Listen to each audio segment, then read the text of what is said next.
All right, good morning, everybody, and welcome to this masterclass session of Optionstation Pro Risk and Reward Graphs. This is a Platform Essentials class. My name is Michael Tibbetts. I'm a content specialist here at TradeStation Securities, and I'm going to be running you through, basically running through how to look at the risk reward graph. If you've never really used it, it's located in the Analysis tab in Optionstation Pro. So I'm going to go ahead and go through our necessary disclosures to begin the class. And then from there, we'll go ahead and load up Optionstation Pro and get right into it. So before we get started, all symbols and trading ideas discussed today are for demonstrational purposes only and are not recommendations. Strategy trading and active trading is not suitable for everyone. And trading any of the assets mentioned here are also not suitable for everyone and carry a high degree of risk. Past historical performance does not guarantee future results and may not be indicative of future performance. For additional risks and other important information, visit www.tradestation.com/important information. You can see that link right there at the bottom of the page. So feel free to visit that link at any time by typing it into your web browser. All right. So we're going to go ahead and get started. And we're going to load Optionstation Pro. I already have my desktop platform open. I had from the previous Q&A, so I'm just going to open up a new workspace here and basically show you how to locate Optionstation Pro, and then let's get into analyzing some option strategies. Okay, so first, we're going to open up OS Pro. This is an application that you can find in the app section in the desktop platform, and it opens as a separate window. Those of you that have multiple monitors will have the fun experience of seeing OS Pro open in maybe a different monitor. All you got to do is designate which monitor that you want it to be in simply by just dragging it around. Okay, so I'm going to keep it here on this monitor since we're sharing the screen. And those of you that are familiar with Optionstation Pro know already in this tab you can sort and look for options based on their expiration cycle. And there's some filters here to help filter out anything. But assuming we have an option strategy that we're interested in analyzing, or if we want to know what would happen, if we were to place that trade, the Analysis tab in Optionstation Pro allows us to get a glimpse into the future, if you will, if we were to place that trade prior to doing so. So let's go ahead and take a look at an example. So let's take a look at a random symbol here. I think we have AMD here, which is fine. And I'm going to open up this expiration here for May 20th of 2022. And I have 8 strikes showing. So basically, we see here that the last traded price of the underlying security, you're still seeing the disclosure screen. Let me stop and reshare. Thank you. How about now? Do you guys see the option chain and Optionstation Pro? Yes? All right. Thank you so much. Thank you for pointing that out. Do all of you know how to get to this page in Optionstation Pro, or do I need to run through it one more time?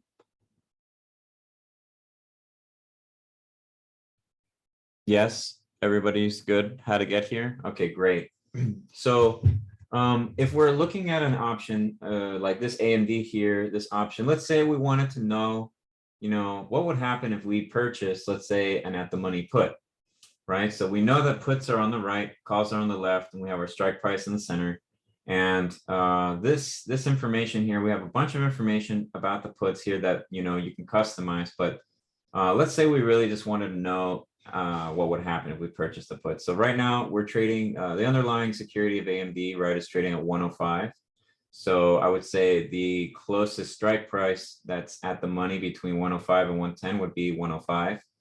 So even though this is slightly out of the money by 36 cents, to me, this would be the closest option to being at the money out of the selections here without going too far in the money, right? Like such as this 100 strike. So I'm going to take this 105 put and I'm going to analyze the trade by setting my click up here to click to analyze trade. And then I'm going to analyze a buy on the 105 put expiring May 20th. So I clicked on this here, and depending on what settings you have, I'm going to move my Zoom controls out of the way just so I make sure that I'm not obstructing any views on my side. So what we're looking at here right now by default is a theoretical value profit and loss graph. This is also known as a risk reward graph. And the risk reward graph is going to give you an idea of what profits or losses you might incur based on where the underlying price is at a specific time before the option expires. We call that DTE in the platform. That stands for days till expiration. And right now we have only the expiration price plotted along with 1 day. The day that we have plotted, which is in yellow, that is the date till expiration. So right now, the current date is 70 days till expiration, which there is a legend on the top right that shows us what that date is. So our DTE is 70. This is what the yellow line is, which is also now. So rather than having to put a date, this is telling you that this is the current date, today's date. The second line that you see in blue has a DTE of 0, which means this is the day it expires. All right, and I'm going to show you how you can adjust these values later. But for right now, let's just start off with expiration plus 1 day. All right, so how to read this graph. So there's a couple of different ways that you can do this. But just the simple, just keep it super simple, is if you pay attention to the red value here at the bottom of my mouse cursor, which is basically letting me know where my cursor is, it's telling me where the underlying price is going to be in my assumption. So if I move my mouse over to the right, I'm assuming that the underlying stock price is going to be whatever the value shown in that red background is there in the underlying price axis. Okay, so assuming, for example, if we go to, if I move the cursor to 112 roughly, I can then take a look at the tooltip that's appearing in the graph. And in the tooltip, we see two values, right? We see today, and we see the value for DTE 0, which is expiration day. The top line is telling us what the theoretical loss would be if the underlying price were to move down, or in this case up, since we're analyzing a long put. This is telling us what the theoretical loss would be if the underlying price moved from 105.11, which is where it's currently trading, up to 112.11 or 112.08, etc. You can see how it's adjusting the scale as the underlying is moving. So today, the yellow line is telling us that we would lose approximately $281.46. However, if this move were to occur and the underlying price were to be at 112.19 by the expiration date, then we would assume a loss of $1,072.50. Okay, and you'll notice also that loss, that maximum loss that's adjusting there, you'll see that this loss will be the same as this line is completely flat. This line that you're seeing that gets that's completely flat is supposed to represent the maximum loss, which is going to be, in this case, equal to the cost of your put that is purchased. So let me show you why. So if we have, let me see if I can open up the trade and load the trade bar. The reason why this flat lines at expiration past above 105 is because it is representing the cost that you paid for that put.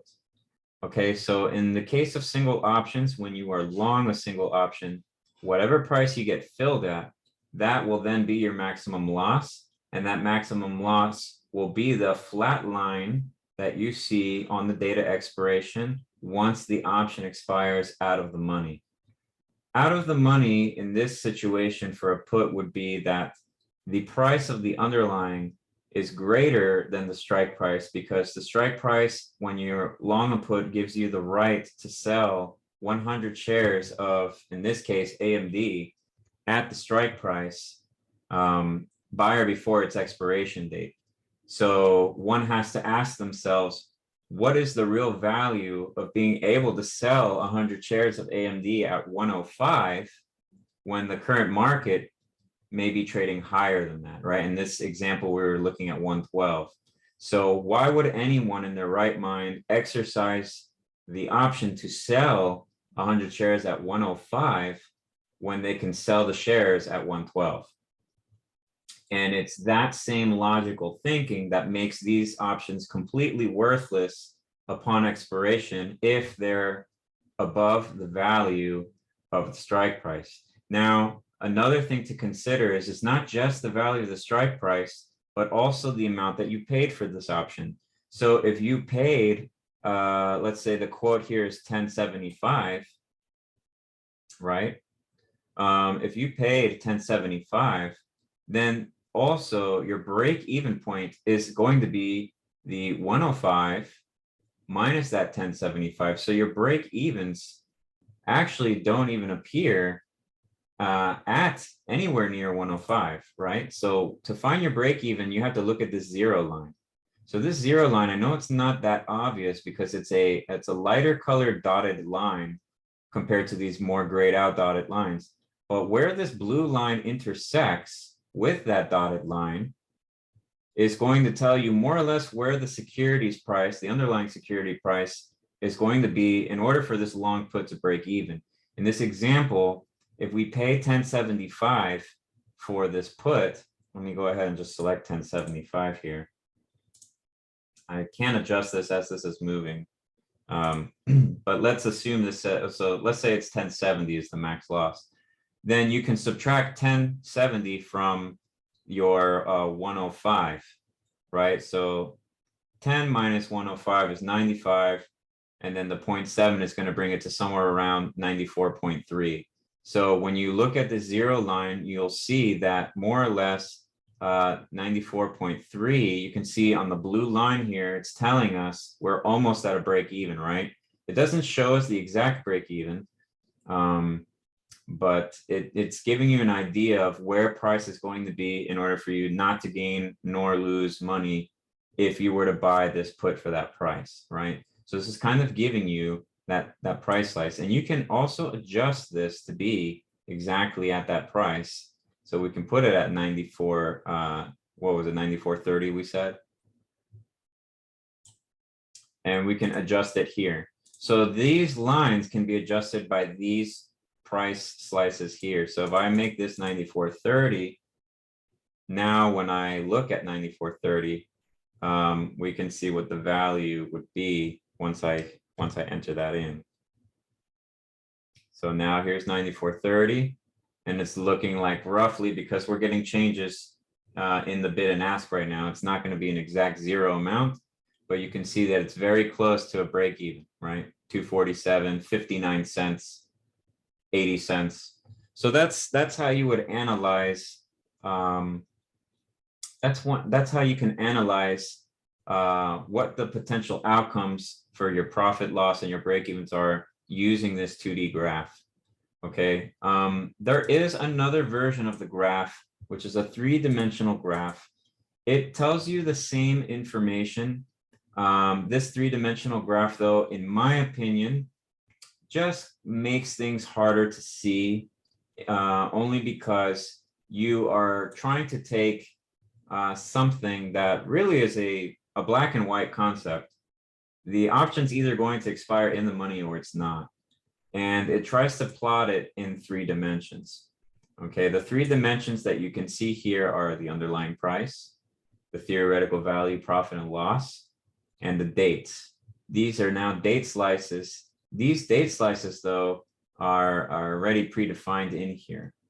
Okay, so it's not like I can now switch these dates.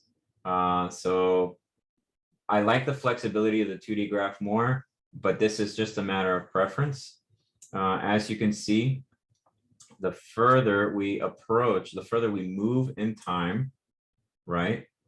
you can see that the profit and loss values, which are the axes on the right, show we lose more and more and more as we approach in this direction.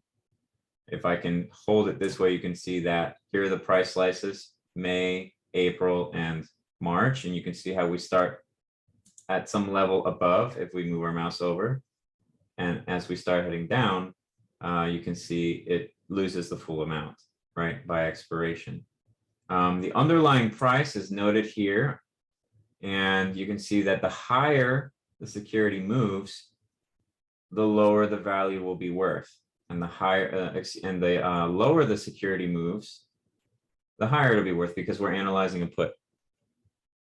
Okay, I'm going to switch this back to 2D.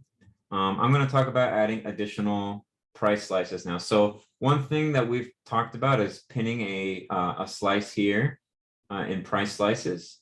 But I want to add expiration lines as well, additional expiration lines. So we're going to go ahead and do that now. Let me go ahead and zoom this out a little bit, just so you guys can get a full picture of what's happening. So we have our break even line intersecting with our blue line. All right. And you can see that this underlying price graph is showing that this is profiting the lower the underlying security goes. Okay, and the higher this goes, eventually it's going to reach that capped loss amount of whatever the value was paid for that long put, the higher this goes. So now let's see how these values will change as we add additional price slices. So to add more price slices, you can choose from one of the following selections. Let's add a second day in here. Okay, now you'll notice that this day in green now is adding in a timeline for what the profit and loss values could be in theory with 47 days left to expiry, or days to expiry.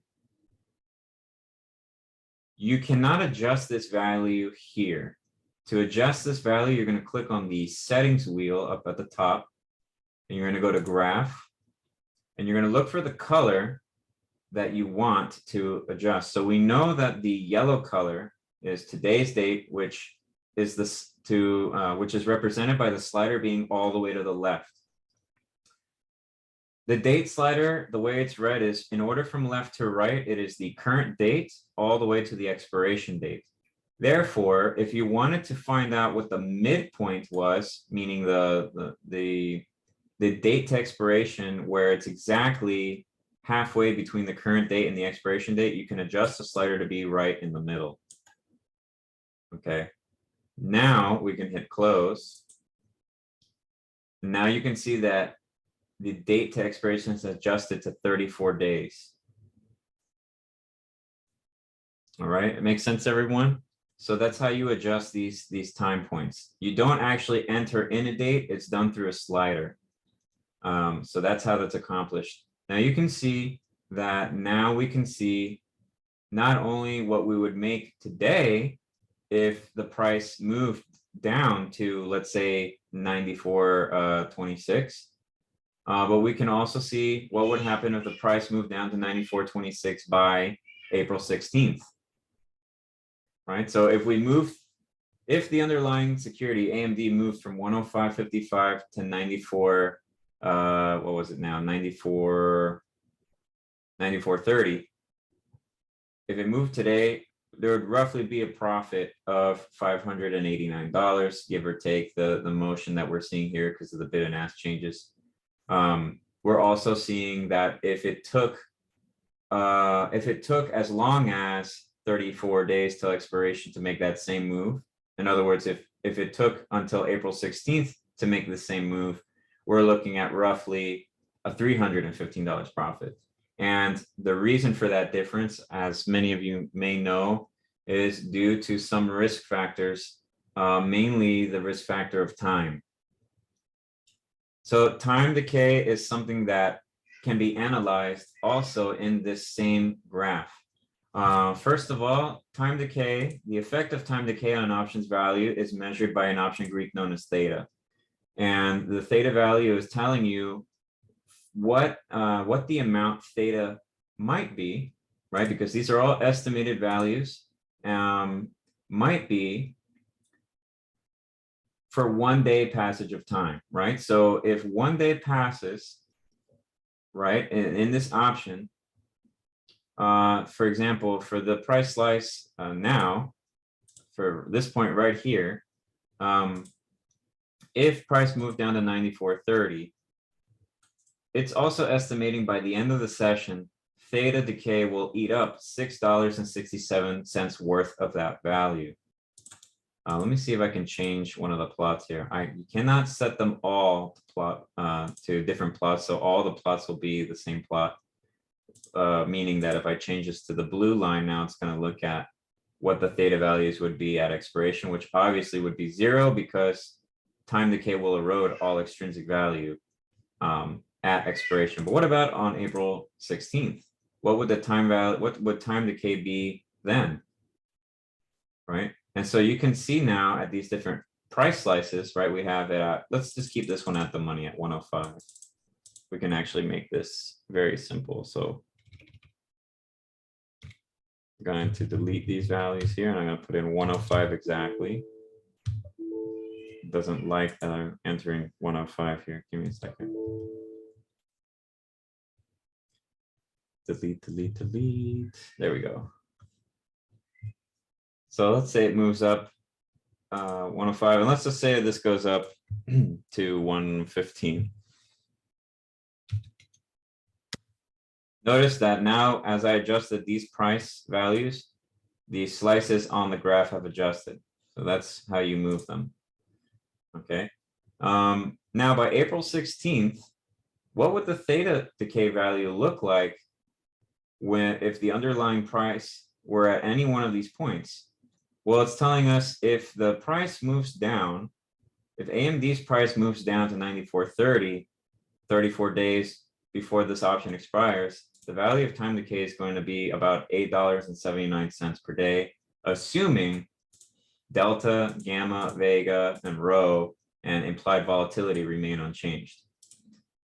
Same thing here. If price were to stay exactly at the money, you can see that theta has the greatest effect at the money on this day, assuming all other risk factors remaining equal. Same thing with price.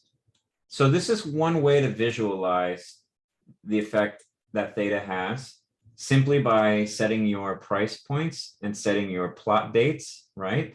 And then taking a look at what the option Greeks effect will have. Another way, though, that you can look at this information is to change the graph. So we have graphs that measure theta. Now, how to read this graph? Because this graph can be a little confusing. So let's go ahead and just keep the same plots. We already know what the dates are. So we know that green represents April 16th, and we have our time slices here. What is the first thing that you guys notice about this graph? The first thing that I notice about the graph is where data is strongest, where theta is the strongest, right? Theta seems to have the strongest effect somewhere around here, right? Close to where the strike price is. So a property of theta may be, if you didn't know anything about theta and you just wanted to see where it had its greatest effect, you would be able to see that the greatest effect theta has on an option's value must be, where the option is very close to near the money, or just slightly out of the money, right? As it's approaching to come in the money. Remember, this is a put, so anything above 105 is considered out of the money at expiration, or really at all, anytime. Anytime a long put is above the strike price, anytime the underlying security is trading above the put strike price, that put would be considered out of the money. And so we can see that based on this graph, if you didn't know anything at all about theta, we would know that theta, based on how these values are being plotted, we can see that theta's value has the greatest effect on an option value when the underlying price is just slightly above the put strike price, right? And you can do this exact same analysis for other option Greeks, such as delta, right? So we know that for every dollar increase, an option will gain by its delta value, assuming all other risk factors are equal. So now, instead of measuring theta, we say, let's pretend that time freezes, right? If time freezes and volatility freezes and interest rates freeze, the only thing that we're measuring now is the underlying as it's moving relative to the value of the option. In this situation, it's very easy to see the effect theta will have with the amount of time that we have left. So let's take a look. So the blue line represents expiration date. If the delta value on expiration day, let's go ahead and plot expiration day, you can see that the delta value is set to -100, right? So -100. -100 is only going to be if we're in the money, because remember, a negative delta value means that as the price of the underlying moves up, the value of the option is going to move down, right? And vice versa. So when we see that this has got a -100 value and this has a 0 value, this means that it's either going to move dollar for dollar by the end of, on the very last day, or it's going to expire 0, right? It's going to be worthless because the delta value at this point, there's no other extrinsic factors that are going to be playing on to the value of that option, right? As an option approaches expiration, all that extrinsic value has been eaten away by theta, which is why theta is now 0. And the only thing that is left is the difference between the strike price and the equivalent value of 100 shares of that underlying price. So it makes sense that if you have an option that gives you the right to sell something at 105, then that value of the option is pretty much going to be equal to the difference between the strike price and the underlying price at expiration. But we can see that when we have more time, right, now the value of delta has been affected by this because there are other factors, there are other forces acting on that option's value.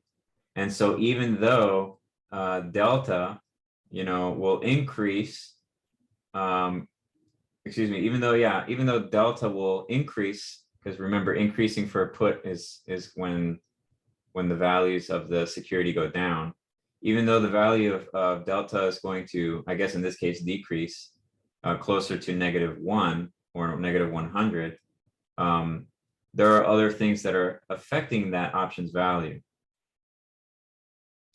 So this is why you don't see it ever really reach 100 until it reaches a point where there's no time left in the option. And so you can also see what delta could be at a specific price. So if we wanted to know what the delta would be if the underlying were to be at $90, we can see that it will have a negative delta today of 67.76. This means that from $90 down to $89, your option will increase by a value of roughly $67.66. Remember, this is a put. In the case of a call option, if the underlying were to move down $1 from 90 to 89, then we would be losing by whatever the amount that data is showing, delta is showing, excuse me. So this is how you can use the delta analysis graph. The gamma graph also tells us how gamma affects the change in delta based on the underlying price and based on how much time is left until it expires. As you can see, it seems that if we didn't know anything about gamma at all, we can see again that the effect seems to be greatest when this put option is just slightly in the money, right? It seems that it has an acceleration effect, its highest acceleration effect probably around, let's see, what is the highest value on this graph here? It looks like I saw 1.56, 1.5, 1.54, right? So today's highest value is going to be somewhere around here, 1.56. So the acceleration of delta, for every dollar that it moves, gamma is contributing to that delta value, right? So when we move from 105 to 104, delta is already at a value of 50. But once it moves from 104, the value of delta changes by the gamma amount. And that change is what's accelerating delta. So often people say that gamma is the acceleration of delta, and it's true because you can see that as the underlying security moves down, in the case of a long put, the effect, right, the net change on the delta is going to be highest. It seems somewhere around $93.30 based on the date to expiry set to 70, meaning today. However, you can also see that this changes if we go further into the future.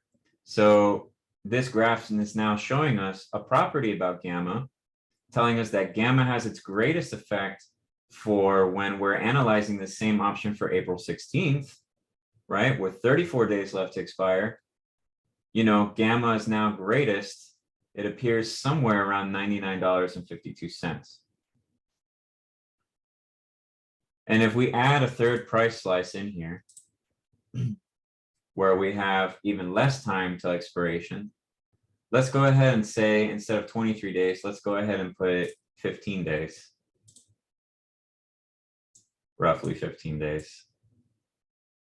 I'm just going to assume somewhere around here. There's 14, 15 days. I'll hit close.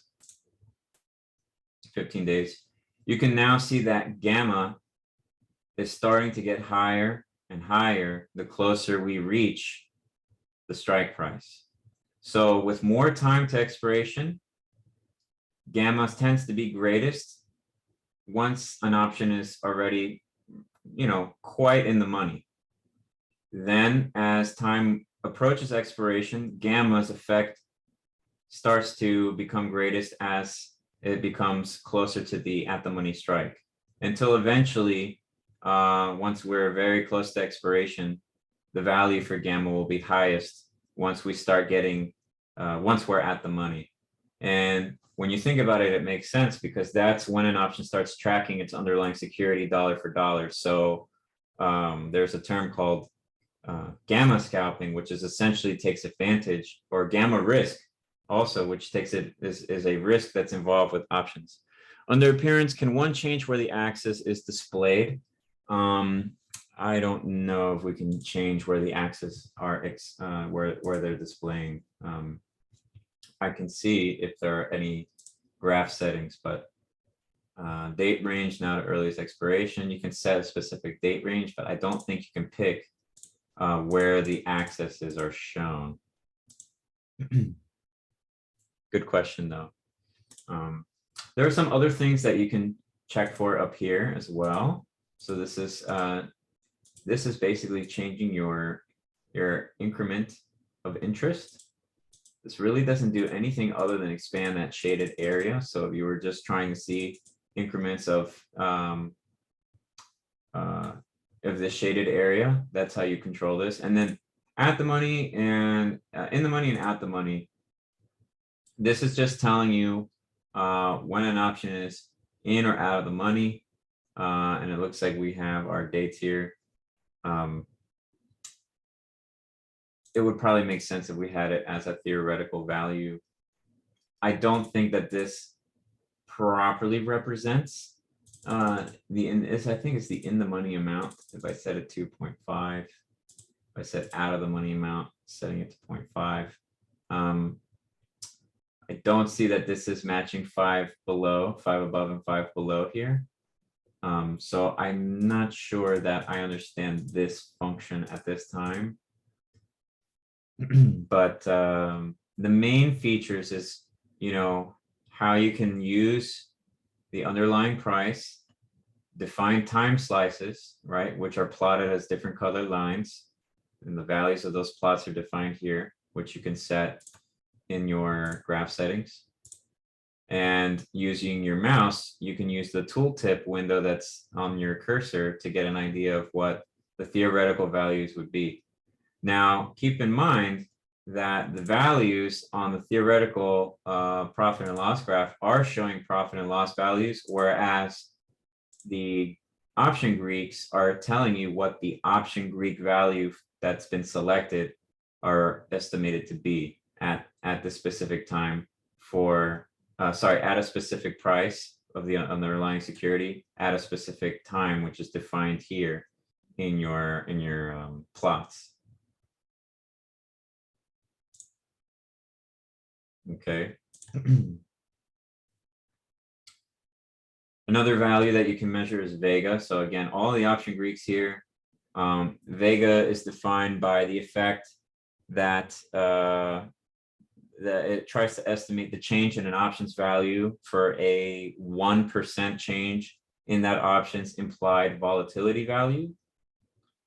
And so we can see that it tends to have the highest effect, I would say, probably not at the money, but just slightly out of the money in the case of a put, right? And we can see that just looking at the graph. So again, you don't necessarily, if you don't understand the option Greeks to the point of, a mathematician, which is most of us, right?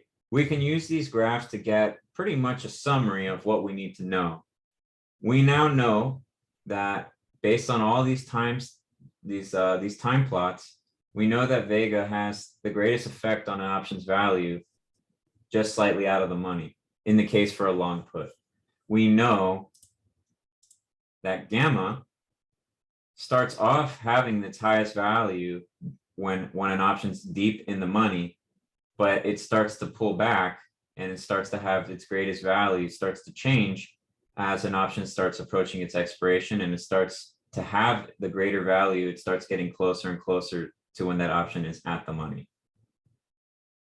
We can now also look at theta, and we can determine that theta, regardless of how much time is left to expiration, it seems that the value of theta, the effect that theta has on an option's values tends to be greatest when an option is trading, when the underlying price for that option is trading near the strike price, right? Or when that option is trading at the money.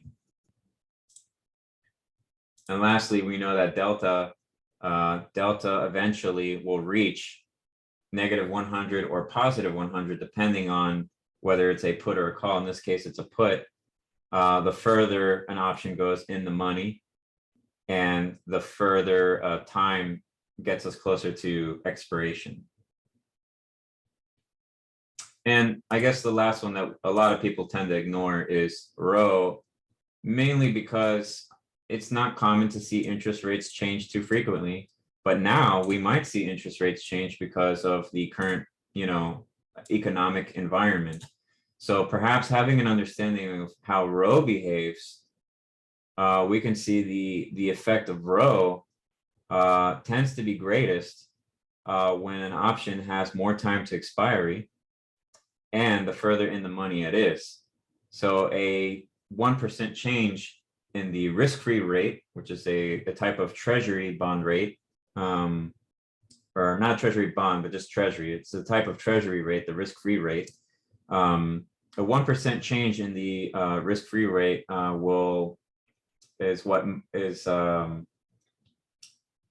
what rho contributes to an option's value. So the rho value of -1423 tells us that for a 1% increase in interest rates, we will see a decrease in an option's value by $14.23 in the case of this specific option, for this AMD option, and based on today's date. And as you can see, as we start approaching expiration, as we can see, the plots are going from the greatest time plot to the day the option expires, we can see that the effect that row has diminishes the closer an option gets towards its expiration date.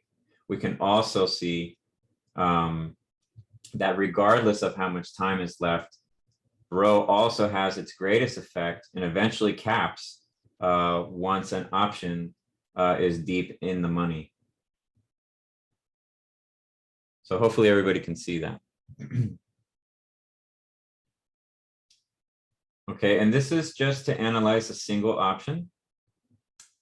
So we can do one more upon request if anybody has a specific option strategy they would like me to analyze. I'm going to open up the floor here to anybody who wishes to post a question or to ask a question. So feel free to go ahead and ask a question now, because we have about 20 minutes left in the session. And I think for the most part, we've concluded today's session on how to use the analysis page.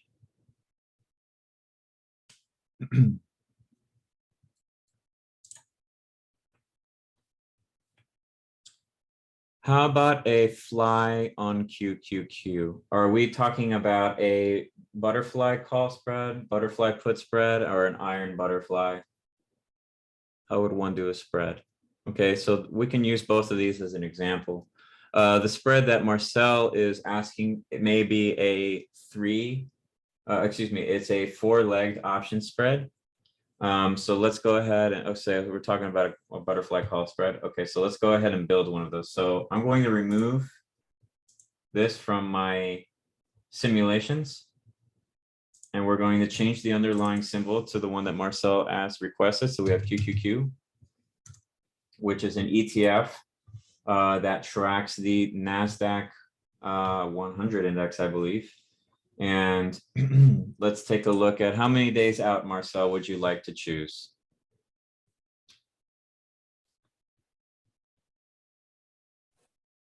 No more than 30. So let's try 14. See the 25th? Yep. Okay, so a couple ways that we can select the butterfly.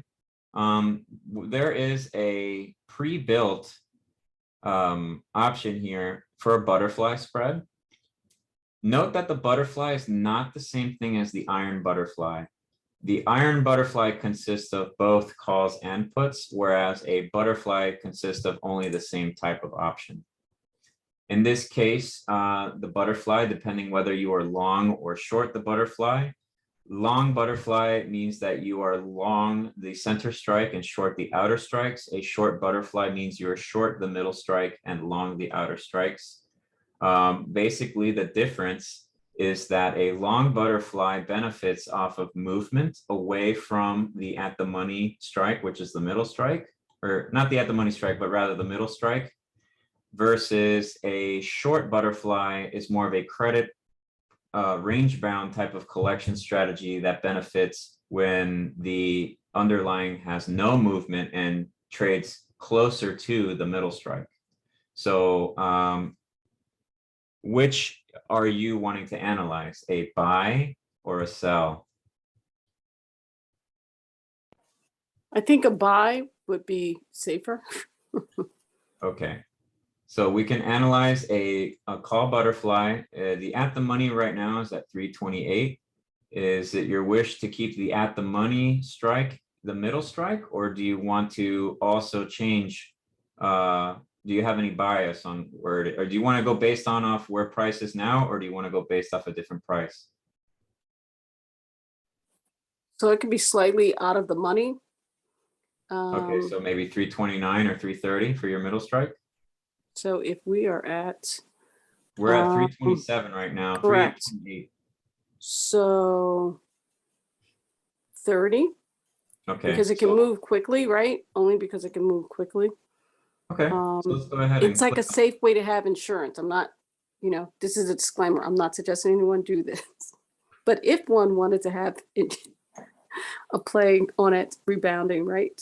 Whatever your reasons are going to be subjective. Right. We can't really discuss the reasons why right, somebody exactly would trade a right. strategy. So don't, right, exactly. But the logic is right. A safe way to, rebound.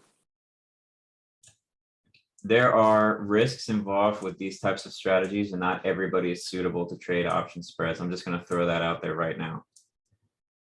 This example is solely for educational purposes only. It's not a recommendation. And we are loading a call butterfly spread, a long call butterfly spread, solely to see how the analysis graph appears once we load the spread into our theoretical profit and loss diagram. So as we can see here, I'm going to go ahead and expand the screen. Right away, we can see that based on our selected strategy here, I'm going to move some things here so that things appear a little bit more in view. Give me one moment so that I can adjust some of these things here, the columns. I'm going to hide the trade bar for a moment. Okay, so when you load a butterfly spread, you will see the value of the spread as a whole right here. You can see that we are selling, it looks like the 330, and we are buying the outer strikes. I don't believe this is what Marcel wanted to do. I think she wanted to purchase the middle strike. So we're gonna try and correct this now. So no, that's fine. You're fine. Did you? Okay, okay. So we'll keep it the same then. Sure. It's because of the way it behaves. If it takes a bit to go up, so that's fine. And if it gets stuck there, it has a theta impacted. And let me just make sure. If I click on this, I just want to see how this appears here. This would be a debit, so this would be a long butterfly. So let's go ahead and analyze this for a moment. Let's go ahead and close this down. So right from what we're seeing when we analyze the butterfly spread, I'm going to remove these extra days and just keep it simple. So I don't want this to be confusing. So right now we have 14 days until this option expires, and the blue line represents the date of expiry. So right away we can see that the underlying price is at 328.39, which is this yellow time slice right here. We can also see that this particular strategy, in theory, seems to profit as the underlying strike price moves up. Now, if I zoom out, it becomes a little more obvious that this particular strategy benefits only slightly as the underlying moves higher. Okay. But the real interesting part of this strategy is what happens at expiration, it seems, based on this huge peak that you're seeing in the graph, right? So what does this tell us? This tells us that in an ideal scenario, the call butterfly benefits most when the underlying, in this case, when the option, or excuse me, when the underlying closes on expiration nearest the middle strike price. And the reason for that is because we have two calls that are purchased at 330. And these two calls that are purchased based on where price now, all of these prices are currently out of the money. Okay, but each one of these have a specific value. And because we have one that is slightly closer to the money,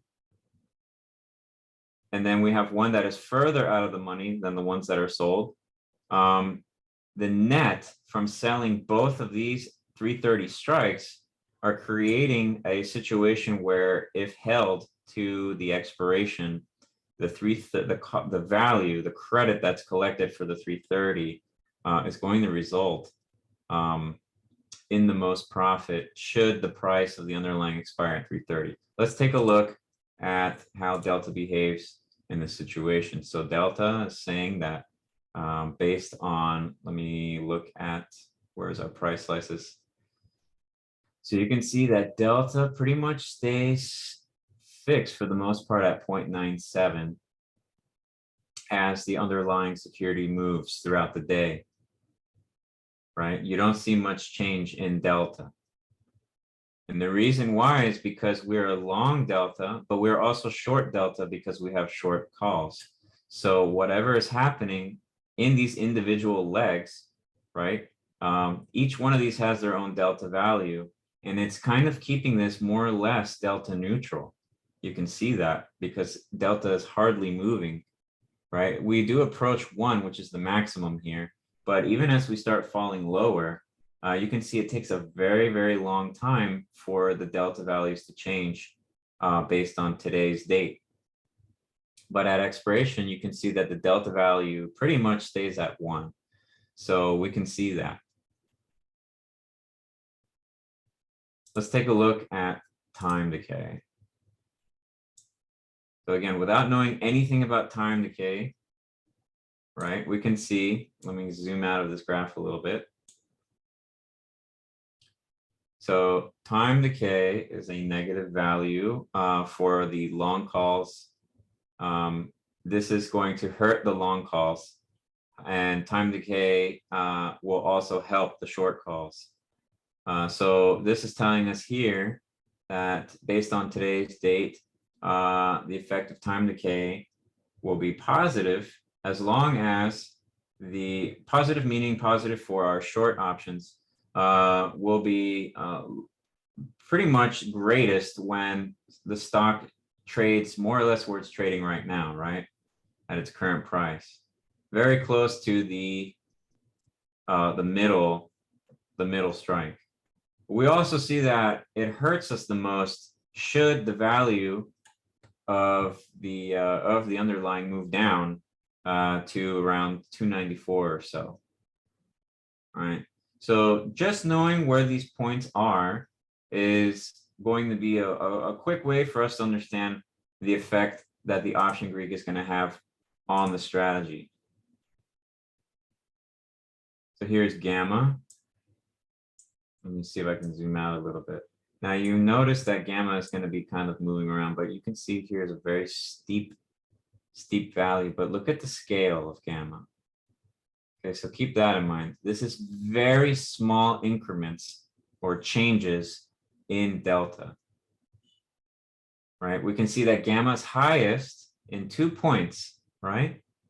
So gamma is going to have the greatest effect, but hardly any, right? Almost not even 0.02 of a cent in an options value here with this strategy based on where we are today.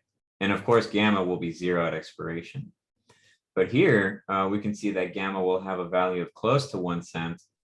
It was just there, you know, should the stock price move down to about 320.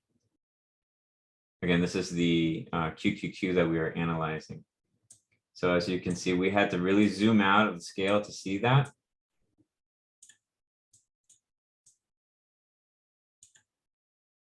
Here's where the current trading price is at 329.05.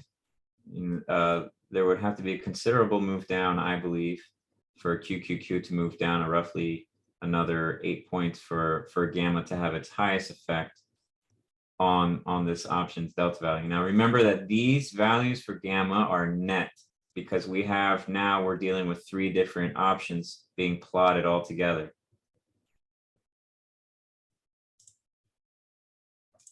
Volatility. Let's see how volatility affects this position here. Let me see if this is updated. Okay, so you can see Vega values are here.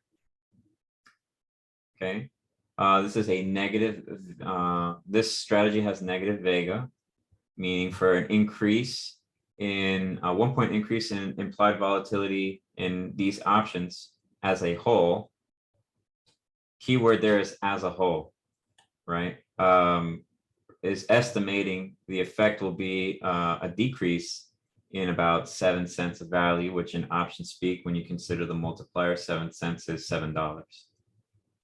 So some of these options are benefiting from implied volatility, such as these long call options. But we're also, when we're selling options, we want to be, the ideal scenario is to sell an option when implied volatility is already high. And then as implied volatility drops, it reduces some of that extrinsic value that's given to it by implied volatility. And vega value basically tells us what that change will be as implied volatility changes. So you can see that this particular strategy has a negative vega of, close to -$7.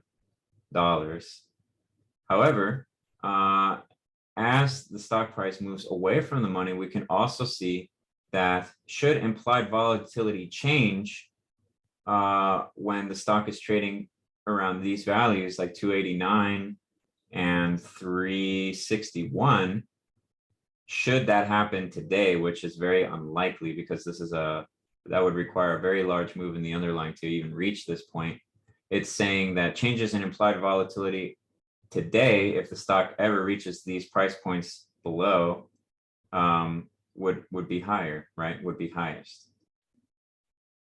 And again, when you're analyzing the option Greeks, you always have to assume that all of the other option Greeks, the ones that you're not analyzing, remain equal, that they're frozen. As you can see, though, the reality is that they never really stay still, right? Everything is kind of always changing in these columns in real time. But when you want to just understand what an individual risk factor, or in this case, option Greek, if you're trying to understand and study the effect that it has, then it's necessary to assume that all these other risk factors remain the same, right? So that you can just zero in and understand what each one of these does individually. Because the truth is, you can't isolate any of these in reality, right? They're always moving. So anytime you analyze option Greeks, what you're doing is you're just taking a snapshot of what's happening, and then you're only adjusting that option Greek within that snapshot.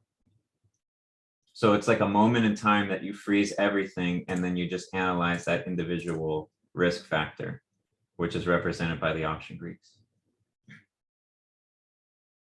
We can add in some more time slices just so you can see how this strategy would play out. As you can see, having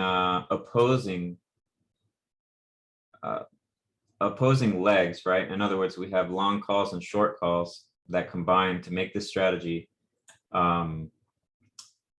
make it hard for the strategy to gain or lose value based on just the movements of the underlying alone, right? And it seems that this strategy benefits the most should it expire somewhere in the middle strike range of 330, because we can see that the profit and loss graph shows that the most profit in theory would be if the stock price were to close on the expiration day roughly around the middle strike in the strategy.